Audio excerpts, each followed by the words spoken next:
remove the broken glass, insert the black plastic key into the 2 holes on the underside of the manual call point. Push up the key evenly with medium force until it clicks into place. The bottom section of the manual call point will drop down. Remove the bottom section by pulling it down and remove it completely.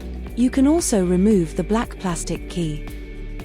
Remove the old glass carefully by pulling it forward and from the bottom. Insert the new glass, making sure the top goes in first and slots into the gaps.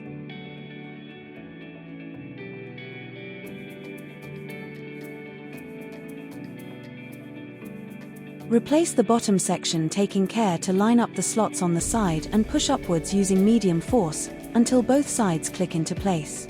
This may require 2 hands, thumbs on the bottom section pushing up and 2 fingers on the top of the manual call point pushing down.